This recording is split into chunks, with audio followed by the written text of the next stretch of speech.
So eto mga idol, ang update sa standing sa ongoing conference ngayon ng PBA. Lakas ng Northport Batampier, solo na nila ngayon ang number 1 spot. Tinalo lang naman sa huling laro ang Hong Kong Eastern Team, ang tumalo sa Barangay Ginebra at San Miguel Beermen. Ganda ng naging laban mga idol, kung saan naghalimaw si Arvin Tolentino, scoring 35 points on 10 out of 16 sa field, samahan ng 6 rebounds at 3 assists. Solid din nilaro ng kanilang import na si Kadim Jack, 38 points, 9 rebounds, 2 assists, 3 steals at may dalawang sapal. 15 points kay Joshua Monson, 10 points kay William Navarro at 9 points, 9 assists kay Fran Yu. Tanggal hangas ang guest team, asar talo pa sa dulo. Wag lang talaga may makialam at maging healthy lang kanilang mga player buong conference. No doubt aabot hanggang dulo etong Northport Batampier. Sa sumunod naman na laro, matapos ang 4 straight losses, finally nanalo na din ang Magnolia Hatchets kontra NLEX Road Warriors sa score na 99-95. Hindi naging madali yan mga idol, dumaan sa butas ng karayom ang Magnolia, kung saan pinahirapan sila sa dulo ni Robert Bolick na umabot nga sa overtime ang laban. May napadasal na nga lang sa sobrang intense ng naging bakbakan mga idol. Buwis buhay ang mga player ng Magnolia, makuha lang ang panalo. Dito tapos na ang laban, nagkabanggaan pa sina Calvin Abueva at Mark Baroka. Delikado kanilang naging bagsak kung saan matagal nakatayo ang dalawa, especially si Mark Baroka na kinailangan pang alalayan. Ayon kay Baroka, para daw siyang sinuntok sa tagiliran. Buwat mode sa larong yan si Kuya Ricardo Ratliff mga idol, with 38 points at 19 rebounds, 14 points kay Zabe Lucero, 13 kay Jerome Lastimosa at 12 points kay Mark Baroka. Kabilang banda, kakalabas lang na balita mga idol,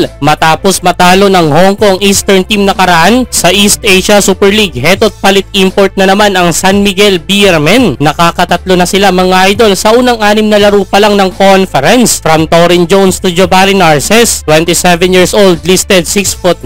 Kumpara kay Jones, mas maaasahan si Jabari sa labas, kung saan asintado nga behind the arc etong bagong magiging import ng SMB. Hindi lang yan dahil kaya din itong magdumina inside the paint. Kumpara nga kay Torin Jones, mas may galaw sa ilalim etong si Jabari. Sobrang taas din tumalon mga idol, literal na bigatin. Halos magigiba ang ring kapag sumasalampak. Eto na siguro ang hinahanap ng San Miguel all-around import. Energy guy na kayang ibigay lahat sa loob ng court. Malakas din sa rebound at sa depensa mga idol. Grabe mang butata ng kalaban. Though may second straight win ang SMB with Torin Jones, pero nakikitaan sila ng butas kung saan sumisikip ang ilalim pag nagsasabay sila ni Junmar Fajardo. At yan nga ang isa sa mga naging problema kung bakit natalo sila ng Hong Kong Eastern Team sa EASL. Bukas na nga mga idol ang magiging laban naman nila sa PBA. So subukan bumawi ng San Miguel with new import Jabari Narces.